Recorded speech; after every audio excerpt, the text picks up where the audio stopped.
Computer, hello, everyone. I want to tell you hi, live from LA. It is, it's morning time here in LA for all you people out there outside the country, which I know from my New York friends. It's, oh, God, it's like 4 o'clock in the morning over here. Get your ass out of bed and get to listening to the show. For our friends in the UK, it's daytime over there, probably 8 o'clock, 8 or 9 o'clock, 6 hours. So, yeah, about 7 in the morning. 8 in the morning. So I hope y'all are having a bright and sunny morning, having your cup of coffee or whatever the hell you Canadians and like Canadians do. You great drink over there. I know y'all can't be drinking tea in the morning. Come on, don't mess with me. Don't mess with me. But anyway, we want to welcome our next guest. So go ahead and tell me your name. I'm Ryan Cole. Ryan, cause he Ryan Cole. Arthur. Yes. Okay. Ryan's an Arthur people. So which story? A Demon Hunter's Guide to Passover Savor. I don't think I can remember that. It's You have to tell me a little bit about it. It's from last year, volume 37. Oh, okay, that's why. I didn't read, honestly, I didn't read 37. I'm on the lie to you. I didn't.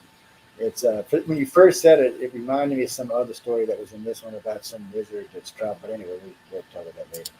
Um, so, what made you think you were a writer? Uh, I mean, I read a ton. I've always read a ton. That's a good thing. And it kind of just led from that. I love fantasy and sci-fi. What's your favorite genre? Fantasy. Fantasy. Yeah. It's weird. There's a lot of people here that their favorite genre is fantasy. Sci-fi seems to take a second or third place, which I'm not complaining because I like all of it. But, sorry, trying to kick stuff off the table. What you got out? Any new novels? Any books coming out? No, I wish just short stories for now. The short stories are good. All right, for me, I can only speak for myself. I prefer short stories because my attention span is like a child's. So it's easier for me to just go ahead and read through it. Now, if I find an author that I've read 4 or 5 short stories and I really like it, and if they do a novel, I will read it. But if they come out with a novel first, if it's on an audiobook, we're okay. If it's not, probably not going to get read. And my wife gets irritated when I say, "Baby, read this book for me so I can get the points out of it." No, I'm not. You read the damn book. I said, "You know you want to read it." But eventually she'll go. She can't help herself. She's just a reading freak. I could bring this book home. It'd take me screwing around about a day to get through it. Shit. Come back an hour later, she's gone. I'm like, "Baby, did you even absorb the information?" She said, "Yeah, what you want to ask me?" How in the hell? And she did, like I said, we lost like a library after Katrina, but there's 5,000 books in there. She read it. I think some she read more than once. I remember when Anne Rice's books came out. Shit, I got the hard copy of Anne Rice. So I said, "Okay, here you go, baby. I'll be back." And go to the store. We're going about 2 hours. She said, "Okay." I come back. She said, "Where's the next one?" I said, "What are you talking about?" She said, "I'm done." I'm like, "What do you mean you're done?" I was like, "Girl, damn." So that's your audience. People like that. Oh man, she's a readaholic, I guess you would call it. She loves to read. I got a lot of friends and family like that's good places I can go. Are you thinking about ebooks? Yeah, sure. Well, let me ask you this: since you got short stories, you think about converting them to ebooks, putting them up on Amazon or something? I mean, yeah, I submit them to lots of magazines. Well, you can put them on Amazon for sale, Mm-hmm. and we actually have archives over there, so we're doing audio for sure. But those places like that are great. I mean, it doesn't really matter if you sell one book, fine. If you sell 5,000 books, fine. But there are becoming more and more venues out there, and this is going to hurt the publishing companies in the long term. But there are becoming more and more venues out there that are going to allow public authors to publish across a multitude of places and not have to have a full publisher. Of course, it never hurts to have a what do you call them? Oh hell, man, I'm getting tired. I can't remember anything now. The guy who Agent? yeah, agent. Thank you. Oh, I need some coffee at this point, guys. It is always good agent. But, agents can wait until you get there. Yeah. You'll hear Dean and I, we've been talking about what's an L corp versus an S corp versus a corporation, which is things that y'all need to know about, but it's not things you need to know about either. Really. Until you get extra money, general liability is a great thing. S corp is a whole different thing. That's when you get like a million and a half in the bank, which I should have in a year or two. And then I'm probably not at that stage. A corporation is more along the lines of, "Oh, I got a few $1,000,000 in the bank." But each one has a certain thing that will help you out. Yeah. Limit liability is just to keep you, like if you had wrote a story that panned or came out to be like against someone, they could sue you, but they couldn't take any of your livelihood away from you. They could sue you for money, but they couldn't touch your properties or take your livelihood away from you. That's what L Corp does. It's just limited liability, so they can only get so much out of S corps or a different thing that save you in different ways. So fantasy, right? Mm-hmm. Well, that's good. I mean, look, anything's good. Man, Doctor Who again, man. Come on. I'm gonna house all of y'all till somebody gets some decent writing at Doctor Who. I miss good Doctor Who. Plus, I want more than 12 stories every 2 years. I've See, never seen Dr. Hill. oh, shame on you! You're gonna burn in hell, man. Jeez, I'm not just teasing, but it's for me, it's different because I grew up with Dr. Hill. When I was a kid, I used to come on the BBC on public channel, and I was my first doctor I ever got to see was what's his name, with a scarf around his neck and fuzzy hair all over the place. And I slowly but surely got hooked on it. And I guess because really it was the only thing to watch on TV for a while. But they had decent writers. The special effects sucked, but the writing was good. And I can deal with crappy special effects if the writing's good. I really can. As long as I got a storyline that I can go along with, it makes sense and it's fun to listen to or watch. It's just today, it's like everything seems to be rushed together, thrown in. Let's see how many of these. And it's like Netflix. You can get on Netflix, but if you don't keep and see, they don't really care about your ratings as much as new listeners. So if you're not getting new listeners up to a certain point, they drop you. There's a series out called Altered Carbon. It's a really good series. It is a little bit kind of like we'd probably be in the future. It did really well, but at the end of the second season, it wasn't really picking up anybody. Mm-hmm. Maybe it's because they used Captain America. Altered Carbon is basically a story. Somebody invented these little discs that go on the base of your spine, so you can't die. If you die, it's downloaded into the disk. You just put it in a new body, and it goes back, it starts back up again.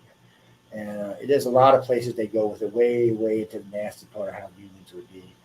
You'd have to blow the stack out in order for it to kill you, but it extends life for hundreds of years, thousands of years. It's in there. And then the reason it was invented is so we could travel in space. So it's called needle casting. So you upload it to there. It's sent it at light speed to wherever else it's going, and it's downloaded into a new body. Cool.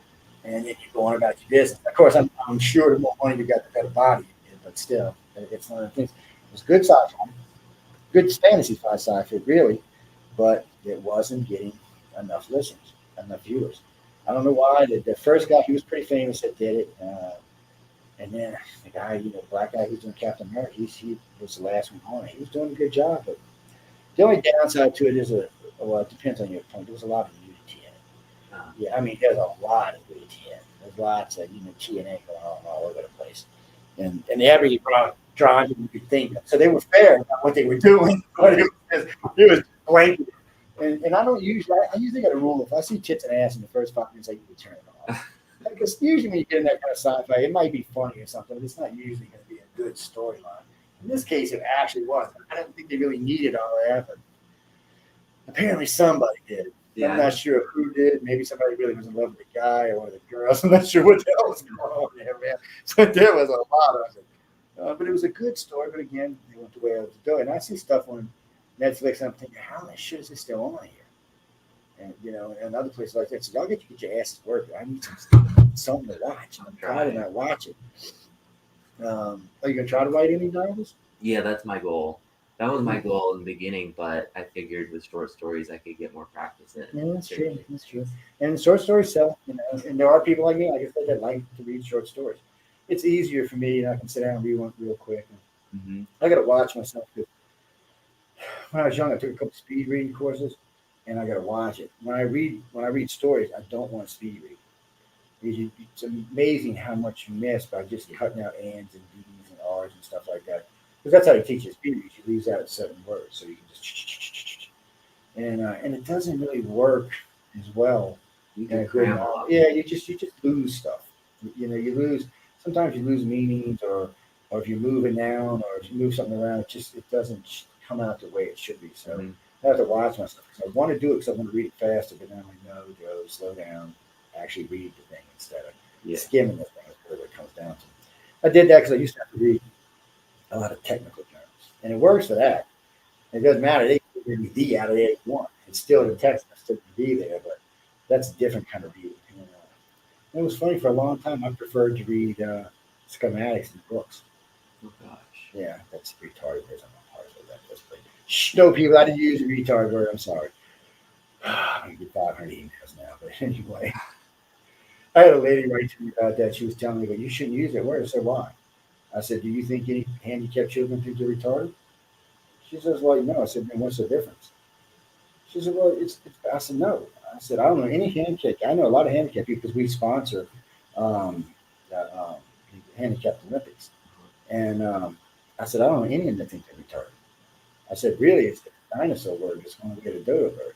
I said, when you hear people like me say it, we're not referring to somebody that's handicapped. We're referring to somebody stupid, not handicapped. And but I can understand some people get offended by it, but still, I tell people all the time, you can go click, you can turn me off, you don't have to listen to me. Same thing when y'all writing a book or artwork, they don't have to look at it, they don't have to read it. If you get offended, set it down. Sure. Don't get mad because you don't agree with somebody's opinions. It's a world where we need to relearn how to relax again. So that's why I want people like y'all writing sci-fi that can really just give some people other than politics to think about. And I understand it. Like when we were talking earlier, some of your politics are going to get in there. Usually, it's not going to be so much political. It's just going to be wills of life and those things along those lines. But it is going to sneak in there, which is fine because most people aren't going to get upset about that unless you decide you choose a president. Well, right now, if you said, "Oh, Biden's my hero, Trump's my hero," they'd be eating you alive for God for a decade at least. It's and it's so funny. I was doing an NBC show in New York, and this lady goes, "You voted for Trump." I said, "No." "But then you voted for Hillary." I said, "No." "You voted for Trump." I said, "No." "You voted for Biden." I said, honestly, I said, the last two elections, I said, I felt that everybody was so corrupt, it was just a waste of a vote. Oh, I should have never said that. Jesus. Then I was anti-American. I didn't care. I don't care to vote. Well, if I don't think somebody's going to change anything, I don't see what the deal is. I'm not going to vote for something I don't think. But it's still, people get offended, even on stuff like that. It's just a hard world to be in. But see, sci-fi helps with that. Fantasy helps with that. I think if you include that, you just should be subtle about it. Yeah, you do need to be subtle about it. Because I understand, like, in some of the sci-fi, it's like, there's one just recently I was reading where the president had been taken off to Mars to be protected because there was a nuclear war going on the planet, so they had brought him. And they actually, what was funny about it was the guy was kind of the character that was saving the guy. He was like Elon Musk. He didn't use his name, but when you read it, you pretty much thinking Elon Musk is what you're thinking here. And he did a good job with it. Yeah, it got published and it's being reviewed for a movie, so we'll see what comes out of it. And it's a pretty good book. I read it. It's they just decided that the president needed to be somewhere else while the world went to shit in a handbag. And I'm thinking, well, if the parents did, what were you president for? What the hell? But now they got a colony on Mars, and it goes into how the people who have the colony, even when Earthers come in there, and they control Mars, and they don't want to stink in other part of our planet, stinking up their planet. It's an interesting book. It's good. I'll tell you, there's a series I caught on Netflix. It's called Mars, and Elon Musk is in it. Oh, cool. So it's about colonizing Mars, but it's done in a very realistic way. It's almost like a documentary, like a drama doc, whatever you call it, and but with a lot of real elements in it. Because Elon talked quite a bit in it about going to Mars and what he was doing on Mars, and he's scared the hell out of me, but I love him. It's like a love-hate relationship. Let's be honest about it. Because, like I was telling her earlier, every time I hear him speak, I think of this old Moonraker movie where a guy went and built a space station and was going to kill the world so he could take over the world. Elon makes me think of that every time. Because every time I listen to, I'm going to die on Mars. I'm not from crashing. I'm building a colony. I'm going to die on Mars. My kids are going to rule Mars. Because now he was talking about 1 million, one colony with 7 million people. Now he's talking about several colonies with 7 million people. And they want to put a defense system up that we would have to ask to come. Like Russia and America wouldn't be welcome without permission. I'm like, Jesus, that is the guy, man. So I don't know where the world's going. It's kind of, it's kind of worrying me. But that's something you can write on. That's true. It's a good idea. It's stuff like that, and submit. That's all you can really do. But social media is a good way to go. You got any social media pages? No, I should be better about it. My next step is to make a website. That's always a good thing. There's a thing called Homestead. I call it website building for idiots. It's all point and click. It's really easy. It's like $20 a month. Okay, it's better than look at GoDaddy. It has more features. See, I actually have GoDaddy sites. I lost count, like 18 websites, but more than that. And I own a ton of websites because I have Wix, I have GoDaddy, I have Homestead, and somebody else. But Homestead is really easy. I mean, and you can build beautiful sites with very little effort and very little cost. And you can upload all you want to it. And like your books, you can upload them and lock them. Yeah. So and you can even do stuff like you can like let them open the first 4 pages and then lock the rest of the book, Hmm. or you can let them go into certain pages. You can put the numbers on pages that are unlocked. Those are cool features, so people can actually read for themselves and say, "Hey, well, maybe I need to see the rest of this book." And there'll be a place on there where they'll go to like a PayPal account or a storefront like that, and then they pay for the book and then it unlocks it. Yeah. And you can make it downloadable, you can make it readable on the site. It's things like that don't necessarily mean you have to publish it. I mean, so have you considered like what is it? Pay for pay for publish when you only publish X amount of books. Oh, I don't think I'm at that stage yet. Everybody's at that stage. If you won, Maybe. you're at that stage. I'm That's just gonna be true. honest with you. If you won, you're at that stage. I don't mean you got to go out and get like 10,000 books. You can do. Mark Russo did this just recently. He self-published 100 books, and he didn't sell them to anybody. He sent them out to a bunch of radio shows as a gift. Of course, he got invited on all those shows. By doing that, he sold 10,000 books. Oh, wow. But it's a good book. I'll fit. Well, it was okay. It was great. Anyway, he managed to sell 10,000 books, and I want to say $7 a book. So that's 70 G's, man. That's a nice chunk of money. Then there's other things you can do, like you can do subscription books. So it's like a book club almost. Hmm. So if you like to write short stories, so you can do multiple stories, and you get a membership. You can say, okay, I'll give you access to all my books, $5.99 a month, $6.99 a month, $7.99 a month. What you do is you only publish one or two at a time. So if you say you get 20 short stories, you slowly but surely bring them in. So we have a show called The Gray Zone Uncensored, and that's what we do with the show. We produce it on Saturday.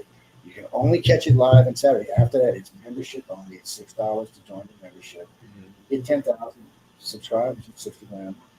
So even if you're not selling a ton of books, you're still making a ton of money. Yeah. So it's not necessary because I listen to them talk here and they miss out on some of this stuff because they're not in the same publishing business I'm in. And it's just alternative ways to get money without having to go beg at some big publisher's door and hope that they don't rip you off. Because they're going to. I mean, they're going to rip you off as much as they can. So, how much you want for your first book? $1 million, $500,000? Oh, God. What do you think? $250,000? That sounds good to me. I'll $10 go for that. million? $250,000 works for me. But that's what I think. I don't know if y'all heard me. Oh, y'all, it's not because y'all weren't an artist. But so Michael Talbot was telling him he charged people $10 a square foot to paint murals, and I started laughing. He said, "What's so funny?" He said, "You're not." I said, "No, I'm not." I said, "But my high end jobs, I charge $25 a square foot just to paint their room." I said, "That isn't with mural. That's just regular paint. Oh, my God. We got cheesecloth a couple dozen times, but wealthy people pay big money, and wealthy people expect to pay big money." So this was a hard lesson for me to learn. I used to try to underbid everybody. And then I couldn't understand why I was losing some of the bigger jobs. So I asked one of the customers, "Well, Jay, you were too cheap. I didn't think you were going to do a good job." I'm like, "Really?" So the next time I bid his job, I quadrupled the price. I got the damn job.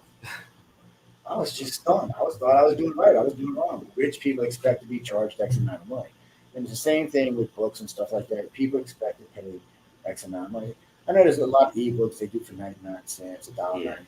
That's fine if you're going to sell 100,000 books or 200,000 books. If you're going to sell like 100 books, you want to at least get $5 a book. So that way you get more money out of it. It's just a better way of doing it. And these kind of ways you can generate money and not be beholden to anybody. Yeah. And of course, if you start generating enough sales, the big companies will come find you anyway. Amazon might be the first one. "Oh, well, we know you sold 20,000 books. Why don't you come right here? We're going to set you up and get you all in here with this, and we're going to pay you 60% of your book." That's what you want, Hmm. and not that 50 cents. It's not even that. Most of the time out here, it's usually around 25 cents every dollar. When I hear it, just pisses me. And I'm not even a writer. It pisses me off. Yeah. I'm like, you're just ripping people off for the sake of ripping them off. If you're so big, they don't need all that money. I mean, look, come on, Jeff Bezos worth $300 billion. Give me a break here. What do you need to be ripping me off for? Yeah. Be nice to us people out here in the world. But that's just other ways to do it. And, so you can get into all that stuff, man. Oh, be sure to get in the website because I'm getting ready to wrap up. So. Oh, that is on my list to do. Oh, Create a shame. website when I get home. Oh, that's right. We were talking about that. Sorry, my brain's going. Yeah, the email address. You don't have to give it out if you don't want to. Probably not. Some people don't like to give out the email address. I used to like to give out the email address, and I went to the hospital for 10 days, and I got it. what was it, 71,000 emails. Yeah, I'm kind of afraid. Fucking stupid. I was mad. It was across 3 emails. God, I was mad. I mean, some of it was legit stuff, but half of it was just, I was just click, delete, click, delete. I'm like, oh, God, please. Who are these people? Because I couldn't access my computers when I was in the hospital. I said, this is ridiculous. None of it was spam. Most of it was just people writing to me about goofy stuff. But occasionally there was a good report in there, or somebody looking for a hosting job, or somebody going to buy advertising. That's the stuff I want to see. But when I got to filter through 5,000 emails to get to it, I'm not really all that happy to do it. But yeah, you really need a website. And social media,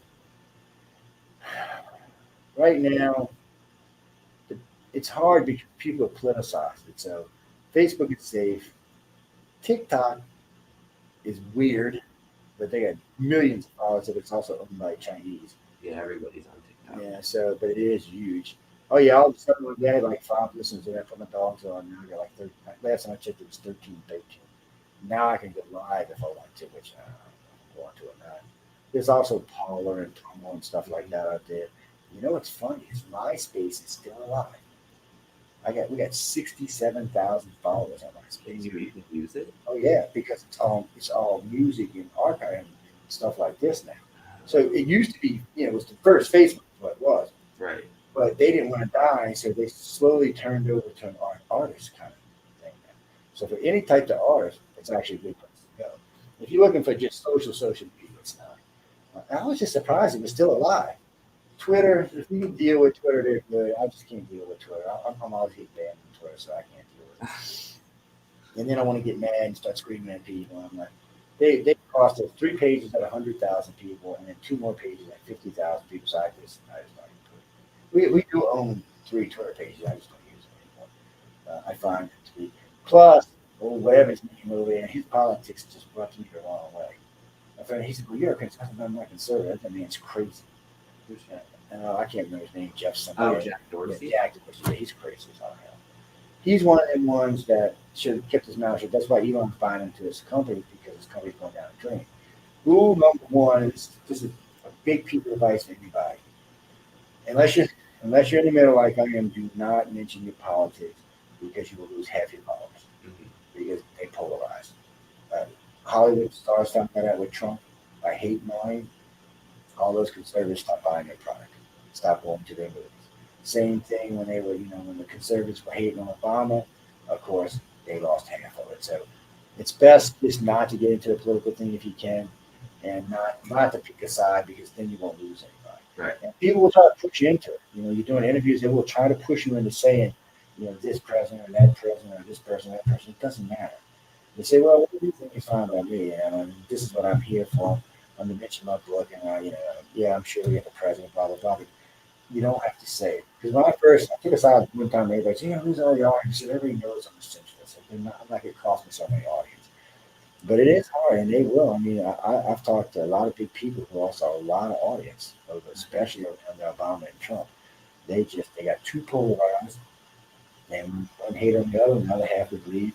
It's like I forgot all those movie stars that said they would leave the country when Trump became president. First, why they didn't leave, because they got left, as far as I can say. Same thing with the ones that said they were going to leave Obama. I said, y'all can leave and get out of here, go to Canada. But it polarized the other half. So I remember, like J.K. Rowling, they figured it cost her over $1 billion by coming out as a hardcore lefty. All of those conservatives would not buy her books anymore. They wouldn't let their kids go to movies. They wouldn't have anything to do with it.